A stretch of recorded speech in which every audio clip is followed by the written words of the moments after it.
क्या नाम है आपका? कृष्णकांत अग्निहोत्री नाम है। ये जो कल एक वीडियो वायरल हो रही है, शिकायत की है आपके यहाँ की जो शिक्षिका हैं, उन्हें आरोप लगाए हैं, ये क्या मामला है? हमारे यहाँ पर एक शिक्षिका हैं और चंद्रनगर हायर सेकेंडरी स्कूल में हम यहाँ पर प्राचार्य के पद पर हैं। उन मैडम की हमेशा से ये आदत रही है स्कूल ना जाना, 10-10 दिन तक घर बैठे रहना और टाइम पर ना जाना, बच्चों को ना पढ़ाना। तो इस वजह से जो भी प्राचार्यों ने आज तक उनको इसके लिए रोका टोका है और उनके उपस्थिति पंजी पर अगर उनकी अवकाश दर्ज किया है तो उसके भी विरुद्ध उन्होंने इसी प्रकार की शिकायत करके दबाव क्रिएट किया है और वो अपने महिला जनित शिकायत करके और दबाव बनाने का कार्य करती हैं। उनके द्वारा जो आरोप लगाए गए हैं आपके ऊपर, उसके बारे में क्या कहेंगे? उन्होंने जो अपने वीडियो हमने देखी थी जिसमें उन्होंने 29 तारीख की एक घटना बताई है, तो उसके लिए मेरा यही कहना है कि जिस समय की वो घटना बता रही हैं तो दरअसल बात यह है कि 27 तारीख को उन्होंने हमको एक मांग पत्र दिया था जिसमें उन्होंने कुछ सामग्री की मांग की थी। वो आईसीटी लैब की प्रभारी हैं, तो हमने उनसे कहा था कि वैधानिक प्रक्रिया के तहत क्रय करके आपको दे दी जाएगी, तो वो उसके लिए जल्दबाजी में आ रही थी कि नहीं हमको तत्काल चाहिए, अभी चाहिए। और दूसरा, शिक्षक डायरी वो कभी बनाती नहीं है, तो उन्होंने उसका उल्लेख किया था कि हमारी शिक्षक डायरी गुम गई है। ये उन्होंने झूठ लिखा था उस पर। कारण ये था कि इतने महीने अध्ययन के निकल गए हैं, अध्यापन के, शिक्षक डायरी कभी बनाई नहीं। अब अगर ऐसी स्थिति में शिक्षक डायरी मांगी जाएगी तो कहाँ से देंगी? तो उन्होंने सीधे लिख दिया कि शिक्षक डायरी गुम गई है, इसीलिए हमको अलमारी दी जाए सुरक्षा की दृष्टि से। ये उनका प्लान्ड तरीके से ये इस तरह से मांगना था। जब वो उस चीज़ के लिए आनी तो हमने उनको पत्र दिया कि आप नियमों का पालन करते हुए क्रय कर लें और देयक प्रस्तुत कर दीजिएगा तो भुगतान की कार्रवाई की जाएगी। ऐसा पत्र हमने उनको प्यून के माध्यम से पहुंचाया, तो उन्होंने फिर से अपने पूर्व परिचित अंदाज में मेरी भी शिकायत महिला जनित की, क्योंकि इसके पहले भी वो प्रभारियों की शिकायत 5-6 लोगों की शिकायत मेरी जानकारी में है, जो मेरे पास ये पूरे दस्तावेज हैं, जो उन्होंने आज तक जिन जिन लोगों की शिकायत की है उनके पूरे दस्तावेज हैं और इसी प्रकार की शिकायत करके वो दबाव डालने का प्रयास करते हैं। कुछ दिन पहले सागर से भी टीम आई थी जांच करने के लिए, सीएल वगैरह के, ओडी वगैरह के, तो उसमें क्या पाया गया था? जांच में क्या निकला? सामान्य प्रक्रिया है, वो निरीक्षण चलते रहते हैं। तो उस समय पे जेडी सर का निरीक्षण हुआ था, तो निरीक्षण के दौरान भी जो भी उनको कमियां मिली थी उसको जेडी सर ने अपने नोटिस के माध्यम से उत्तर चाहे थे। तो उस जो भी टीचर्स की, जैसे लैब के टीचर हैं या जिन जिन की भी कमियां थीं, उन सब से उत्तर चाहे गए थे। तो वो नोटिस मैडम को देने पर भी वो बहुत बौखलाई थी।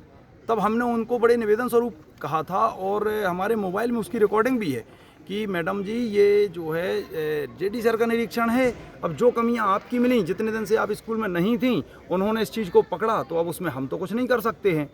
तो उनका कहना था कि आपने उनके नोटिस को हमें क्यों आपने दे दिया, तो वो तो जेडी सर का निरीक्षण था। उनके आरोप ये भी हैं कि कुछ टीचर भी यहाँ पर समय से नहीं आते हैं और कई दिन गोल भी रहते हैं, एब्सेंट भी रहते हैं। अब देखिए, आरोप तो वो और भी दूसरे लगा रही हैं।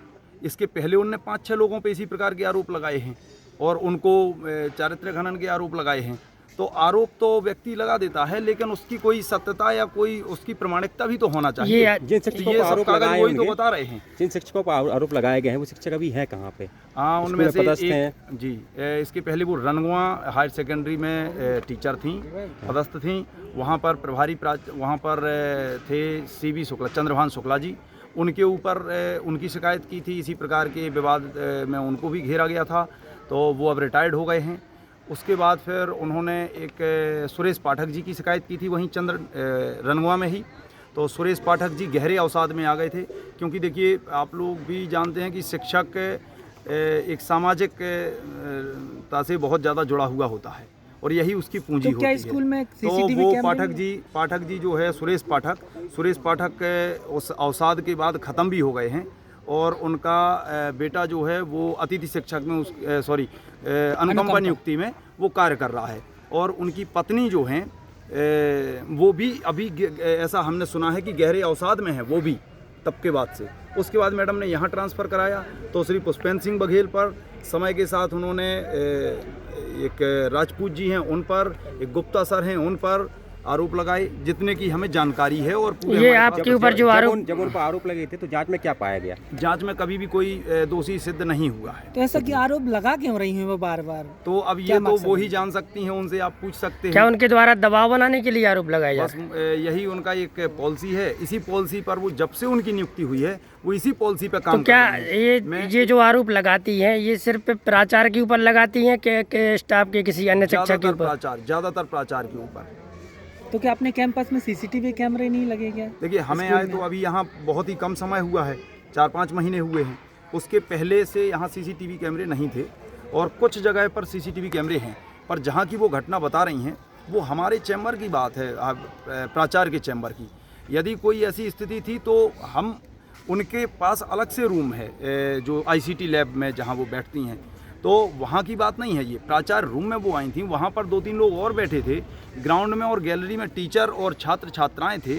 तो इस तरह से इतना तो नहीं हो सकता है ना संभव। तो क्या ये आरोपों को आप नकार रहे हैं सर?